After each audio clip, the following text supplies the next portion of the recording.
Welcome to another show, the Research to Reps Roundtable. I'm your co-host, Dr. Coach Pat Ivey, and I'm excited about this one because I've heard this next guest name for over a decade, maybe longer, maybe almost 2 decades. He was a popular resource for us, so I'm excited to get to know him a little bit better. But before we get to that, I need to say hello to our other co-host, and we'll start with Dr. Ted Lambrinides. Ted, what's going on?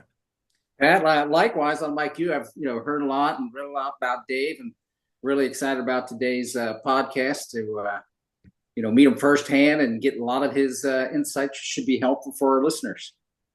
Shout out to you, Ted. Shout out to you, Ernie, for landing this next guest. This was you talk about a big one. This is a big one. So go ahead, take it away. Well, Dave, thanks for coming on the podcast.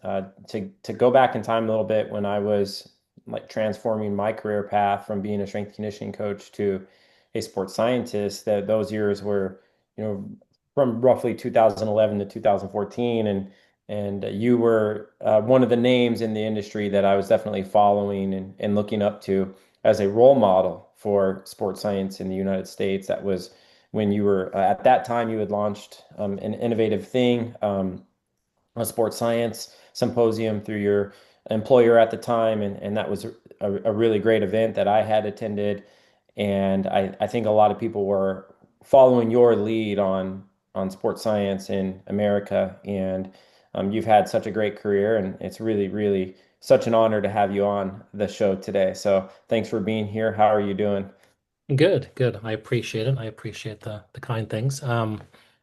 Appreciate you guys having me on. Such esteemed, intelligent colleagues. So I look forward to talking. Great. And if I'm not mistaken, but you are actually Dr. Dave Tenney now. Is that right? Theoretically, yes, yes, yes. Well, Thank congratulations, you. Thank you. Dr. Dave Tenney. And your dissertation topic was is a topic that all of us hold quite dear. And I believe you looked at the leadership qualities required for high performance managers Yeah. in professional sport in the United States. Would you be willing to share a little bit about what led you to wanting to study that topic? Yeah, yeah. I think I mean as you alluded to, yeah, I think sport within North America, but I mean, but definitely worldwide, but within North America it's changed, evolved so radically, and I think with the increase in staffing and staffing specializations and the drive to have performance, sports science, medical kind of sit under single umbrellas. I think there's what I found, I left the Seattle Sounders in 2017 and went to the Orlando Magic and felt at that time that for me to further my education, that I think the next step would be in kind of management of these we'll call them interdisciplinary teams, um, in terms of what's required to get those teams to perform, at their highest level. And I think there's lots of layers to that, which I'm sure we'll dig into. But I think I just reached this point where rather than increasing my domain knowledge in a certain area, I kind of felt that okay, the next step is actually how can I sit above these specialists and help all these specialists work and talk and give the athletes what they need all at the right time. So that's what kind of led my interest to do. It was in the University of Arizona with the organizational leadership and development program, right, with the actual dissertation and leadership competencies of high performance managers in North American sports. Dave, have there been any huge differences between some of the professional sports that you've dealt with? Yeah, I think what good question. I think what I found was every league has its kind of its own ecosystems that it really deals with, and this is especially when you start talking about the different internal and external stakeholders that need to be managed. I think interesting enough, I mean, within my role in the NBA at the time, what I was not necessarily prepared for was the need to help manage players' agents, right? Players' agents are extremely powerful when there's anything that has to do with the medical side of their athletes. They are a stakeholder. They want to have a say in what's going on, and managing those relationships is something that I think is relatively unique to the NBA. And so that has a certain type of skill required in terms of navigating those relationships. And then you have the Major League Baseball high performance managers that end up spanning across a series of teams across an entire country, and that's a totally different type of leadership required. So um, I think every sport has its own nuance, which I think at the end of the day, the leadership skills tend to be kind of the same areas, but there's definitely some subtle differences from sport to sport. Within soccer, now you definitely have the academy systems, and we have 12 and 13-year-old highly, we'll call them high potential type players coming out at these very young ages and dealing with their parents and in times also agents, and that's a totally different type of external stakeholder as well. So yeah, they're all subtly different, and I think I didn't exactly know that or didn't think about that until I kind of started through the whole um, interview process with some of these high performance managers. Dave, I have a question based on something you just shared, and I didn't know this would be something we would talk about. But agents, that is something that we're dealing with Yeah, now more than ever at the collegiate level. Um, Contracts, agents, transfer portal, NIL. yeah. What advice do you give based on your experiences of dealing with agents as it relates to medical, health, records, or just making sure you don't cross a certain line? Yeah, I mean, I think for the most part, most the athletes are very open to the sharing of data with their agents. So I think always making sure, ensuring that the players are, fully on board with that.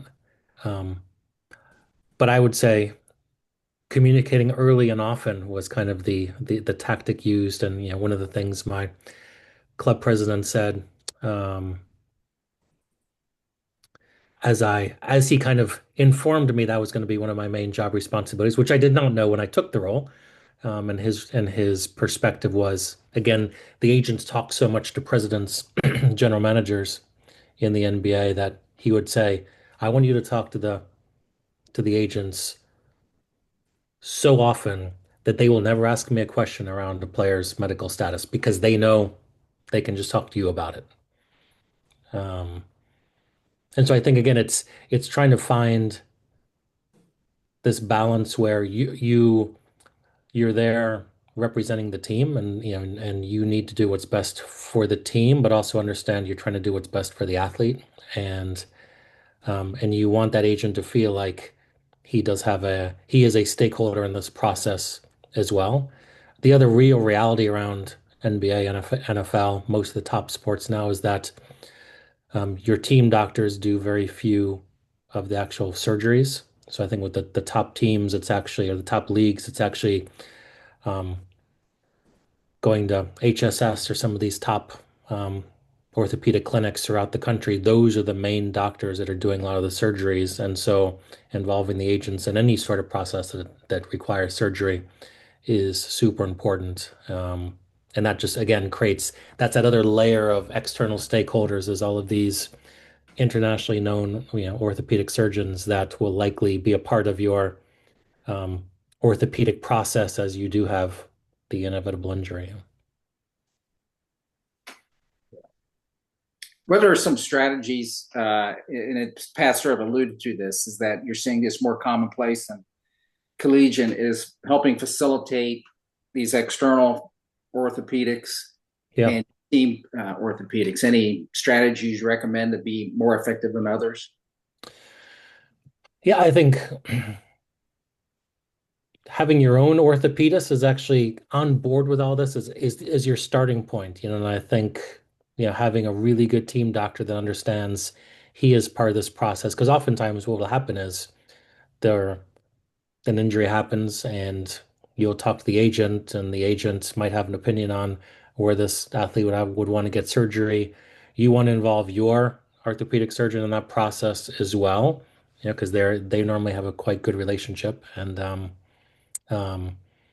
and the goal is you make your own orthopedic surgeon your best ally in terms of being helping navigate this whole process of where is surgery, um, what are the different options, the whole travel process, who's going there, who from your staff is going to go. It's there is this whole concierge service, I think I'd call it, that I think is expected around these athletes, that I think, again, coming from 11 years of MLS, was something that I was just not necessarily prepared for. And I mean, it's when you think about, I probably had two occasions in the NBA where a player was injured in the first quarter of a game, and the surgeon and surgery was set somewhere else in the US by the time the game ended.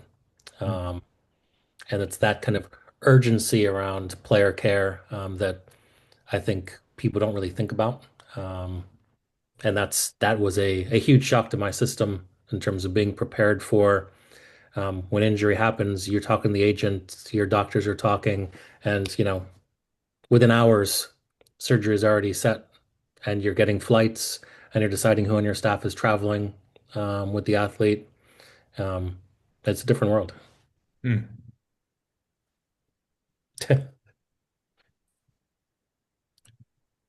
As you said, Pat, not something I thought I was going to talk about in this podcast either, but No, when you said it, I was thinking, I don't know who else to call to have this conversation with. I don't know who to call. So when you brought it up, I didn't want to pass up the opportunity to yeah, ask the question, because I know a lot of our audience, they're listening and watching this, and they're dealing with the same things. And it almost doesn't matter what level yeah, um, you're at, because athletes are transferring. In college we don't have the electronic medical record that is shared yeah, throughout the entire league, like in professional sports. So we're trying to figure this thing out as it keeps evolving. So I wasn't going to pass up the opportunity to ask you that question. I will. I know we want to get to the multidisciplinary team. For me, that's something I'm excited to hear you talk about. And obviously there are challenges. You're dealing with some of the smartest people. They're credentialed and licensed, and they have their philosophies on how they think things should be done from a health and performance standpoint. But getting them to acknowledge the other professions that they need in the process, and that's not part of the training or the education. That's yeah. the real life applications. What strategies have you employed that bring the type of success that you want with these different areas and departments working together? Yeah. I mean, I think the starting point is hire the right people. Um, and I think which which is a piece that I think came out in my doctoral process as well, is that we had a ton of super smart. I interviewed 10, whatever role you want to call it. I interviewed 10 high performance managers slash VP of health and wellness, performance and wellness, whatever the title was. 10 people that led their performance medical staffs and within NFL, NHL, NBA, MLS, Major League Baseball. And it did come up quite a few times of, no one really taught me how to really run a good interview. How do I tease out what are the right things that I need to tease out to make sure that who I hire is going to be a good teammate? Because that's really different than hiring the brightest person that you meet. And also, how do I run an interview where I know what motivates these candidates I'm talking to? I think that's one of the interesting things that I've kind of picked up on, is that Um, what you don't do is you don't ask someone, what really motivates you? Because they're just going to tell you exactly what it is you want to hear, right? So how do you really figure out what motivates someone without actually asking them what motivates them and why they want to be there? And so as you interview, can you actually tease out these personality pieces? Um, that's why I think some NFL clubs will do personality profiling right now for their staffs to make sure they do have someone that um, potentially is more on the agreeable side. If you look at kind of like the Big Five personality trait questionnaire, you want someone that is passionate, you want someone that is curious, but you also want someone that wants to be a good teammate. So I think that that's your starting point. Um, when it comes, I think to it, it's always interesting this kind of discussion around multidisciplinary teams, interdisciplinary teams, transdisciplinary teams, and I would always say that my goal is we evolve our staff. At the starting point, it's a multidisciplinary team where it's a series of different groups with skill sets, performance, medical, sports science, analytics, whatever it might be. And they're all there, and we all know they're important. But if you built a Venn diagram, they're not really touching, right? They're all kind of separate. Um, and at some point, to work at a high level, though that Venn diagram, all those different teams, they need to touch and overlap. Um, and then okay, well, we're an interdisciplinary team. We're all connected. We're all in this Venn diagram. It's all overlapping. And then for me, the transdisciplinary component, which I love, is we're going to lean into those areas where the two domains overlap. And that's where we want to focus. And we're going to explore things there that might not have happened before. And we're going to have this curiosity and what we're doing around rehab or what we're doing around sports science and analytics. Something new is going to develop that didn't develop before. And that's this concept of this kind of transdisciplinary high performance team that I think that's the holy grail of what we're trying to evolve into. So um, I think people sell themselves short when we just talk about the MDTs, right? Just the multidisciplinary team, and that's it. I think we can evolve and be a lot more than just that.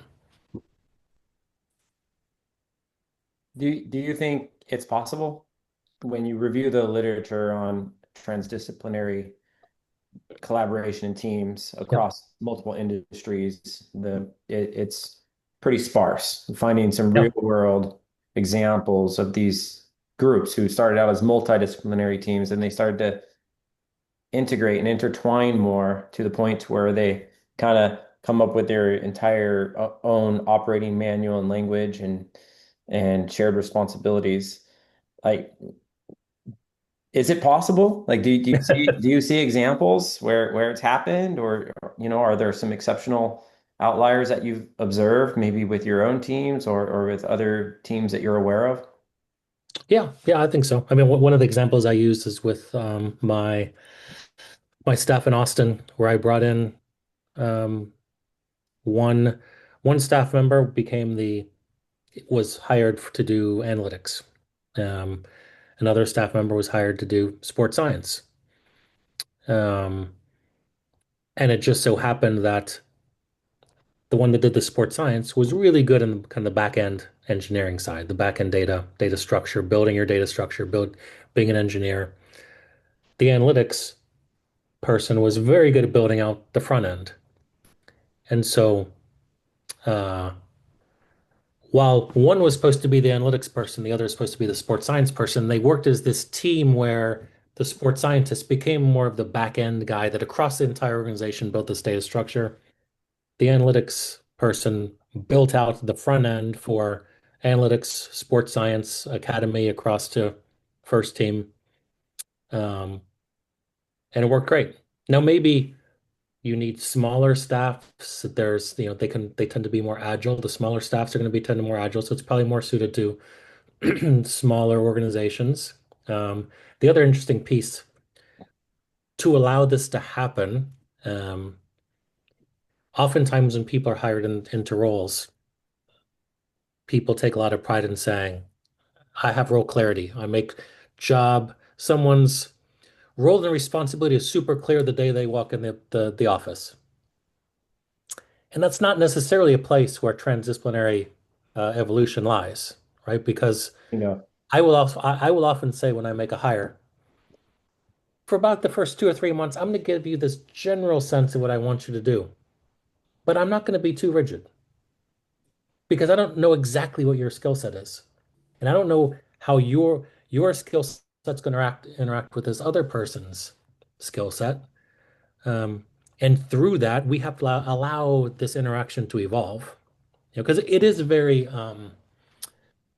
complex systems theory based as well, right? We are going to focus on this interaction of these different employees, these different team members, and we're going to figure out who's better at what, and we're going to have a malleable enough set of roles and responsibilities that we're going to allow something to evolve that wasn't there before.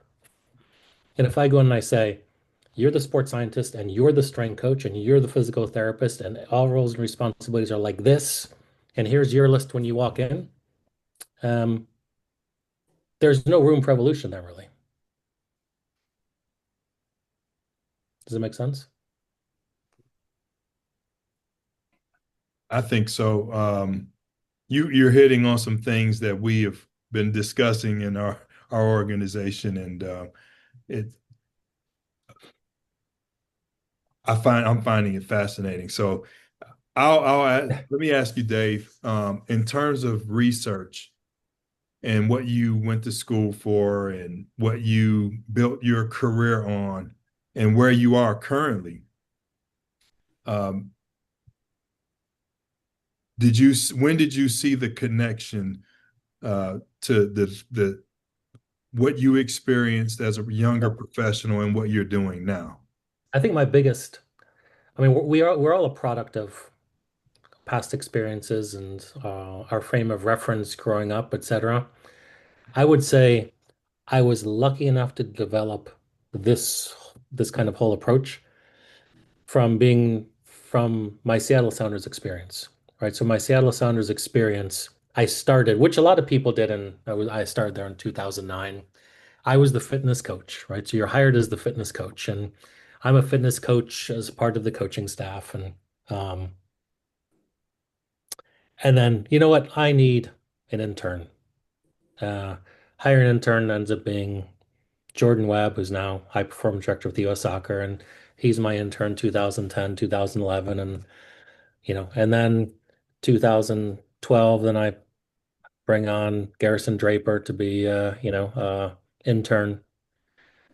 And I think, and in 2013, we realized we're collecting a certain amount of data. We really have to do something with that data and hire Ravi Ramaneni, who's now I think the number two for LA Galaxy from a GM standpoint.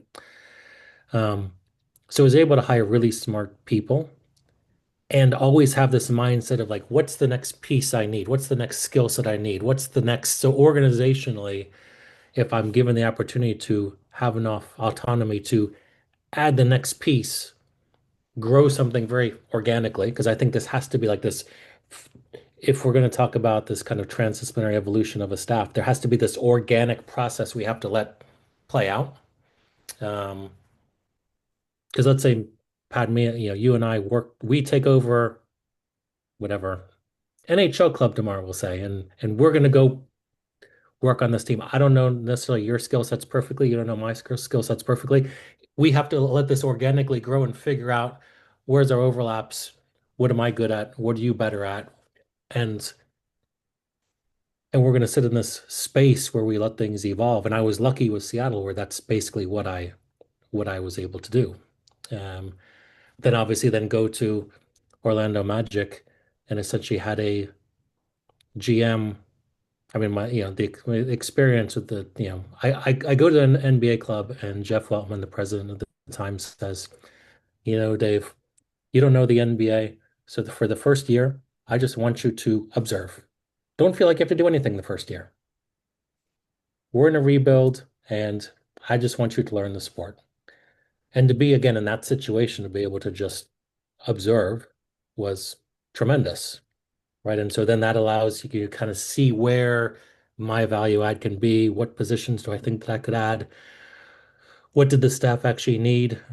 The fast forward then go to Austin, and then in Austin now I'm doing facility design, building a staff on my own, figuring out who needs to fit in which position. So I would say it was never necessarily my goal to go create this transdisciplinary group. I just happened to work in these different settings where I was able to um, have a natural evolutionary process to staff development, which is far different than if I go in a big university and everything's very rigid and everything's very set up, and we have to hire for different roles and everyone kind of stays in their lane. It's a lot harder to implement all of those things right in that sort of a setting. Hey, what kind of advice would you give somebody that's, say, at a lower level college and they want to implement a high performance model, but they'll probably just be themselves and maybe an intern? So you have a Yeah. bare bones staff, but what elements do you find, if you're going to prioritize implementation, would they be? The starting point, I think, is you have to be self-aware enough to understand what type of intern do I need to complement where I'm good at or not as strong at, right? So if I'm a really strong strength coach, but I'm not great at data, well, I want a really good someone who understands data really well, um, as an example. So I think um, that's what you see, I think, within our sport, within soccer. Soccer now, with the on the performance side, when you have some people that are quite good in the field, some people are quite good in the weight room, some people are quite good with data. Sometimes the person with data is also good at on the nutrition side as well. And so you have to think about all the different skill sets that you require out of your department, and then and really just figure out, be self-aware enough to know what I'm good at. And sometimes that's even a struggle. Like, can I look myself in the mirror and say, I'm really good at this, but this is not my area of strength, and I need to complement myself with someone that's better there.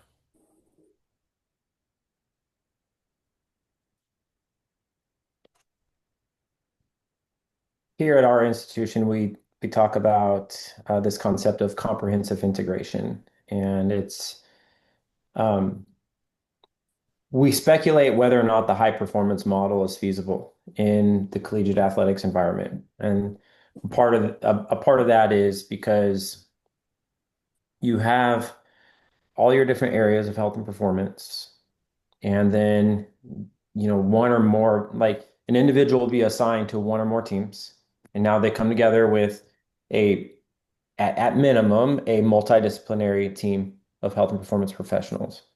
That team has a different head coach with different leadership traits and qualities, different professionals. Meanwhile, all those individuals trying to serve that team also report up to like a director of sports medicine or a director of sports science, director of strength and conditioning. So there's leadership pulling in different directions.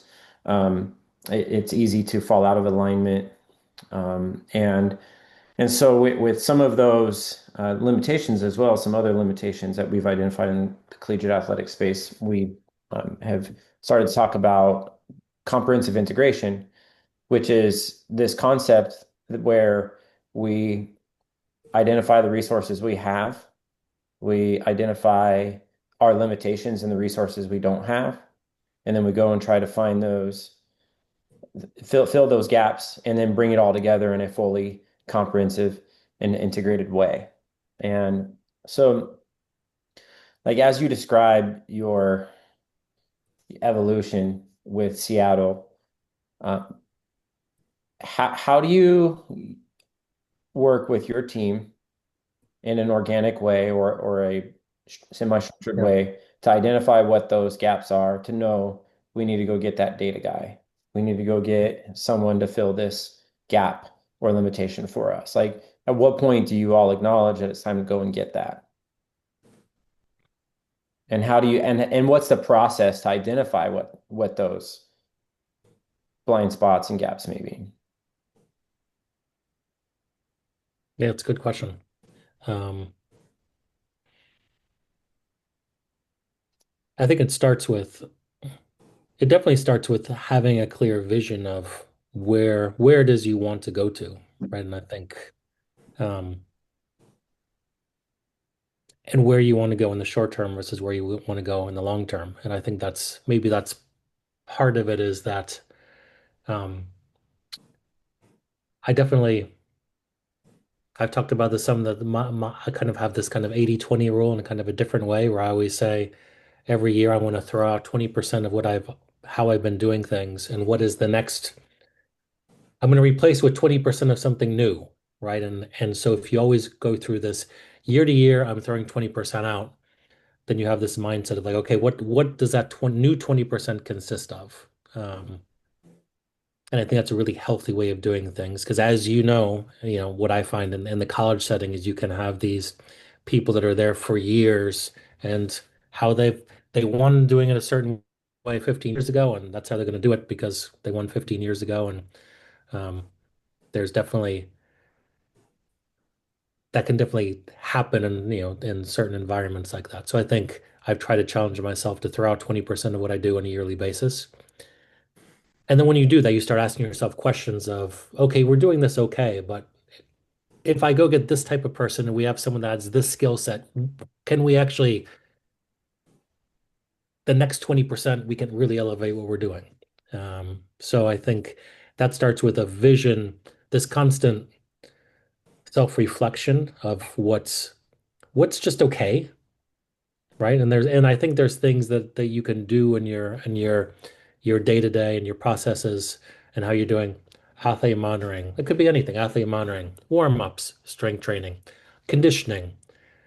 It's okay, but, but what is it if we're going to take the next two steps forward? What do I have to get rid of? And that might be a process. It might be a certain role to add a different role. Um,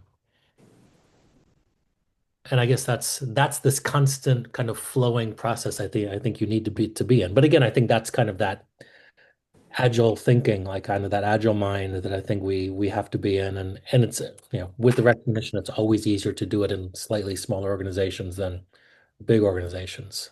Um, and it is hard to figure out if I have 15 teams I'm serving, what's my vision for how the direction all 15 teams need to go in. That becomes a much more daunting task if I am director overseeing all of those 15 teams, right? Does that make sense? Yes. Does. It makes sense, and it's also makes sense in the way of how complicated and challenging it is. Yeah. But I really like the concept of having this mindset that like we're going to throw away 20% of what we think is right. Yeah. We're going to throw it away to look for opportunity to get better. It's a great mindset. Sometimes we talk about next best practice, and it kind of maybe that 20% is that next best practice. Often best practice is ingrained in years and decades of what we think is the best way of doing things. But what I've continually find fascinating now, being from Utah now here at Louisville is you can go from team to team or health and performance team of one sport to another and ask about their methods and how they approach things. And it's different across the board. Yeah. There's a lot of conviction and belief in what they're doing. There's a lot of conviction, a lot of belief. And what I often hear all the time is like, this is best practice. This is optimal. Yeah. And so it's a challenge to uh, and I get into trouble for it all the time, but it's a challenge to delicately point out like maybe there is a better way. Like how can everything be optimal? How can everything be best practice when we have 17 different examples of best practice right in front of us? Um, across the different sports. So it's super challenging to navigate it. I would say. It's kind of interesting because even now, like as I prepare kind of PowerPoints for different presentations I might do, I'll always go back and look at some of the old catapults, PowerPoints I did back in the day, and I always look at them and say, "Oh wow, I used to do that. That was actually pretty good." But I stopped doing it like 6 years ago, and I think it's a reminder that I think you're still in that healthy process, but sometimes it's good to go back and look at it and be like, I should actually revisit that because I stopped doing that 6, 7 years ago, but it actually worked, and um and that's what I would say to, to the examples you gave, is that that sounds like people that are not necessarily in that process of I always need to throw something out because there's always going to be a better way. With this, everything is evolving so fast, and that goes back, I think, to the concept around complex systems, is that if we truly believe in kind of complex systems, as you alluded to, Pat, like this our environment is changing so rapidly, and we have to lean into that, embrace that as much as possible. And if you lean into and embrace it, you understand that that means I have to always slightly be shifting and changing what I'm doing because everything's different, right? So that's like that, and it's cliche to say growth mindset, and I'm trying to avoid using growth mindset, but it's the mindset of understanding that we are in this constant state of evolution. We're working and operating in the space that what people were doing 5 years ago is totally different now. Dave, I was scrolling through your dissertation and came across the results section, and there were 3 questions, and just scanning those questions, they have to deal with leadership competencies. Yep. And a lot of what you're talking about is leadership.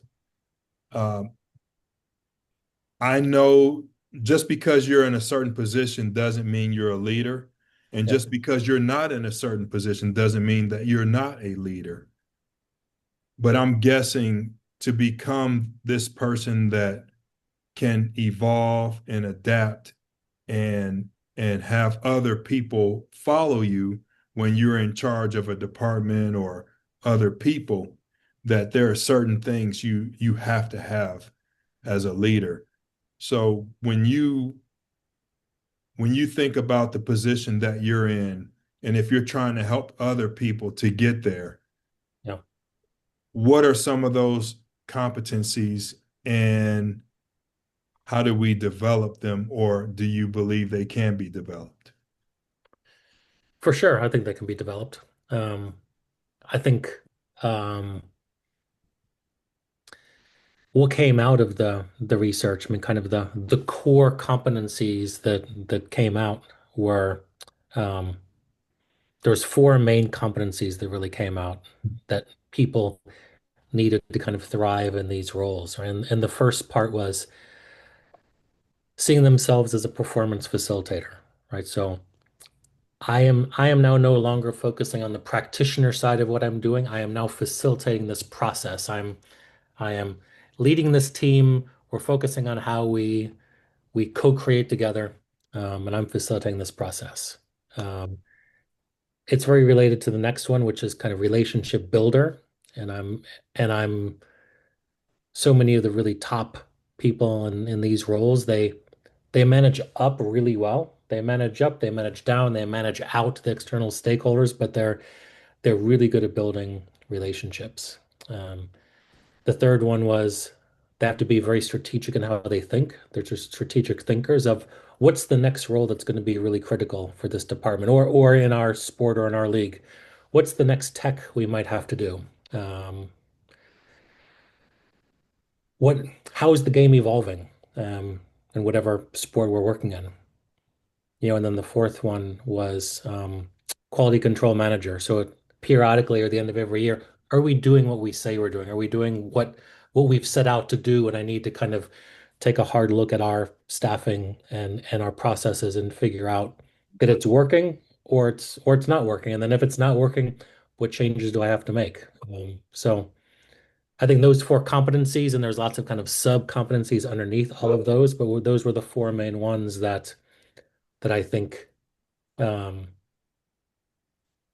they all exhibited.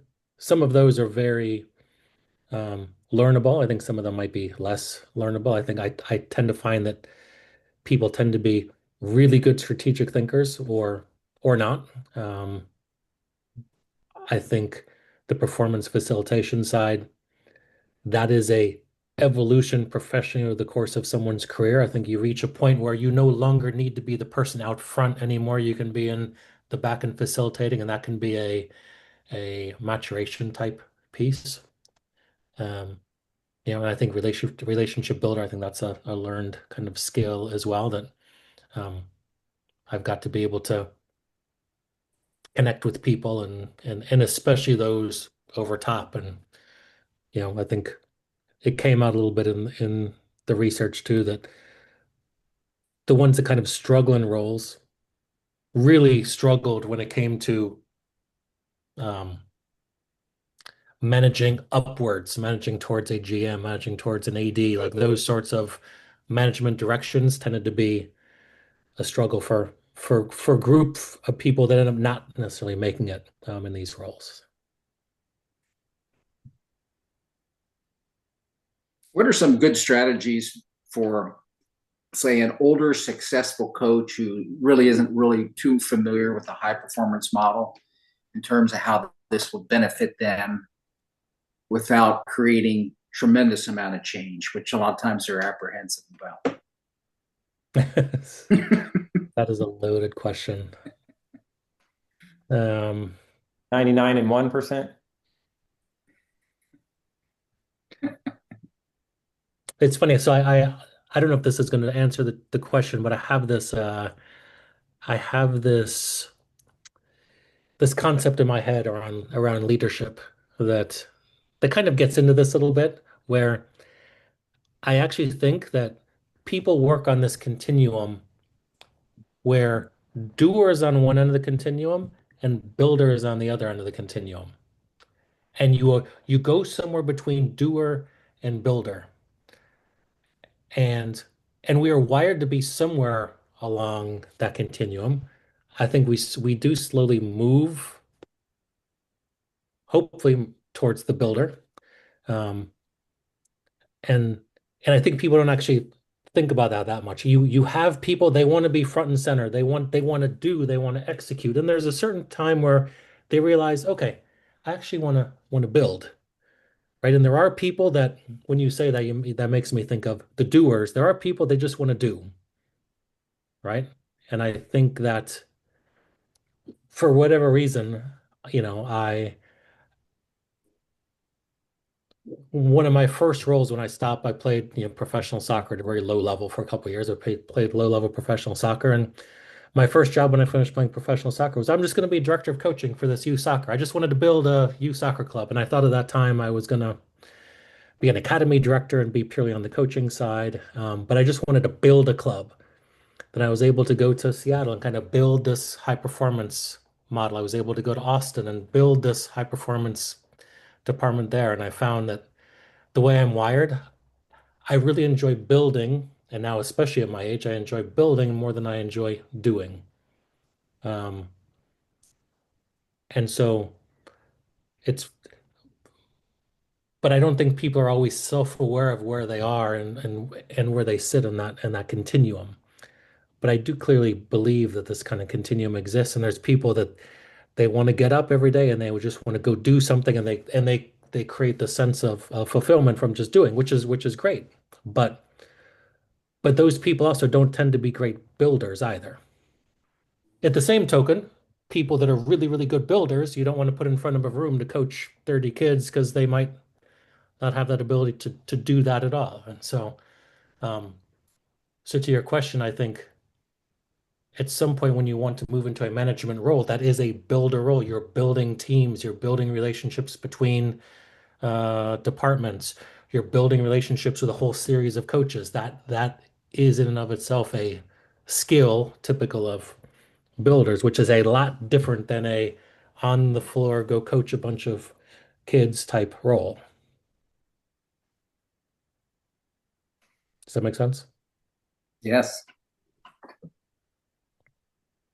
So my question for Dr. Ivey is, Dave, you'll get a kick out of this because we've been joking about leadership with a P at the end and a T at the end.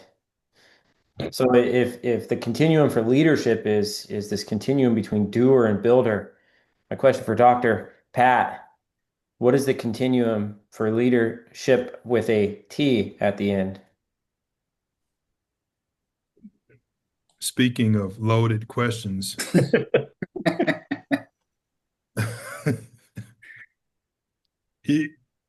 I think I think about leadership competencies that Dave outlined for us: performance facilitator, relationship builder, strategic thinker, quality control manager.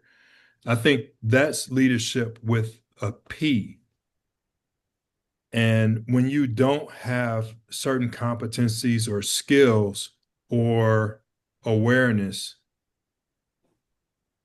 and you don't have the confidence because you don't have the competence, I think you end up, and sometimes people are at the right place at the right time or know the right person, and they end up in certain roles. And maybe it's one they actually have to grow into, but you kind of start with leadership with a T, where it's not that good. You're not that good of a leader. Um, kind of a crappy leader, so to speak. Yeah. And you eventually, hopefully, learn and grow and adapt, and you're exposed to the right systems and the right peoples, and maybe you get into that role or you grow into that role eventually without losing too many people, because the whole premise of being a leader that there are people following. You Yeah. are showing people the right way to do things. And when you are still learning yourself as a leader, it can be an unpleasant experience for the people that you're working with. You need some grace, but at the same time, like you used it earlier, Dave, growth mindset. Like you have to have that. Yeah. What I was related to the concept of the doer versus builder, I find that leaders that become leaders and they're still early in the doer process, as they go hire their staff, they hire these people that are literally younger versions of themselves that can go do. I want to do what I do. I just want some more people that can do what I do like me a little bit more, right? And those leaders are still way far in that, side, the doer side of the continuum. Oh, wow. That's so good. That's rich right there. Ernie, we should probably stay right there. I know when you first came here, one of the things that you were focused on was delegating and building, not doing. When the gravitational pull was to pull you in, and you manage catapult units and pull them out of, you know, jerseys and things like that.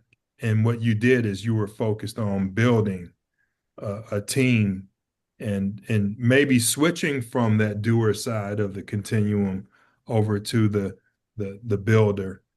I think it's important, and sometimes you got to go back and forth. Yep. You have to be able to be fluid in your approach. So Ted, I have a question for you, Ted. You've seen the inner workings of a lot of organizations, and is it one person's responsibility to make sure that holistic development and training and hiring the right people and putting them in the right positions, is it one person's responsibility all the way at the top somewhere, or whose responsibility is it? Well, I think what you see is you have organizations like Dave where you have one person, but they give everybody power, then they feel like they're part of a cohesive group.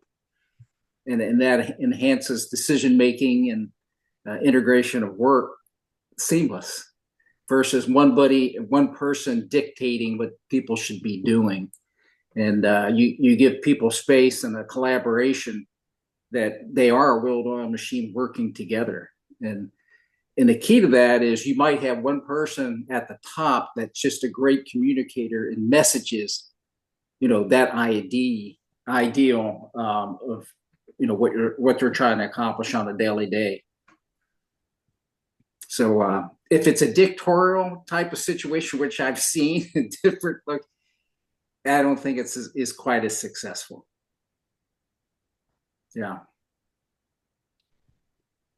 Dave, who ultimately comes in and makes the correction in a culture where things are inefficient? Who's responsible, and who ultimately comes in, and how do they clean things up, so to speak?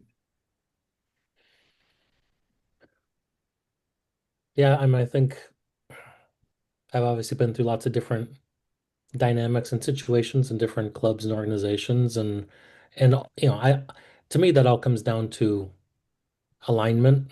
And I think, alignment starts with your GM or AD or whoever that is, even ownership. Um,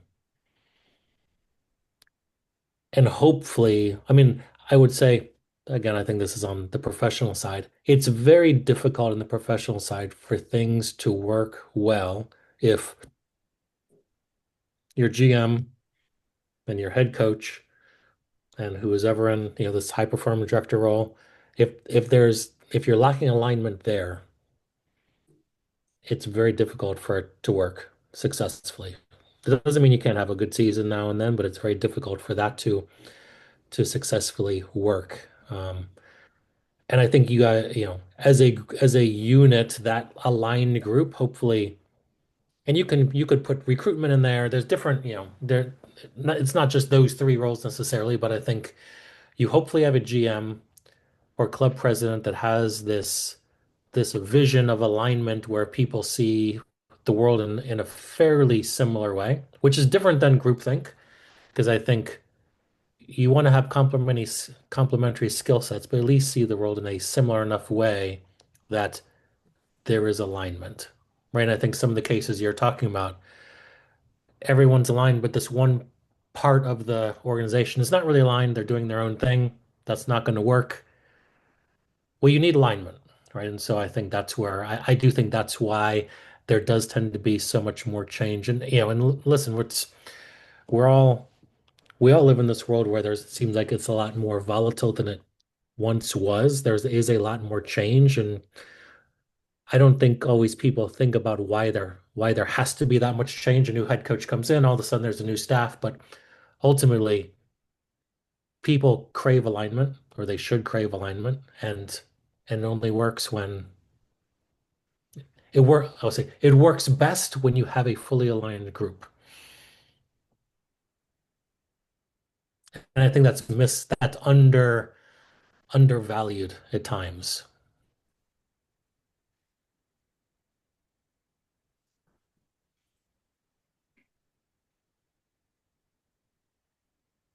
What are some strategies for survival? Somebody that's in a situation where there isn't great alignment. Yeah. I think people have to, well, I think it's quite simple. People have to ask themselves, do I want to be aligned or not want to be aligned? Um, at the highest levels of, professional sport, it's hopefully, again, we can use an example of Oklahoma City Thunder, right? With Sam Presti. Sam Presti has a very clear way he would like that organization to work. And it's, I believe, and obviously I never worked for OKC, but I know, Sam and their staff, and I believe that what Sam gives them is very clear all the way down how they should be working, what his expectations are. And it's so clear that if you want to be a part of it, what's expected of you. So the hard part, I think, is less well-run organizations where it's not always clear what's expected of you. So you want to do what you want to do. Um, and that tends to be kind of the messy organizations that don't function quite as well. So one, if you want to survive, work in a really well-led organization, which is sometimes harder to do than it might appear, um,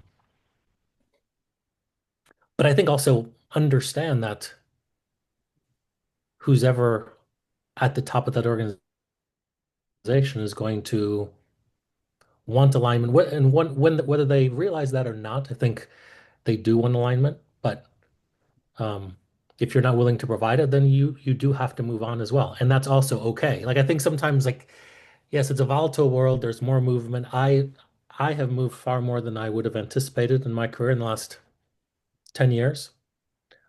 But I think also I would rather move to a new organization where I have better alignment than stay in one that does not have it. Yeah.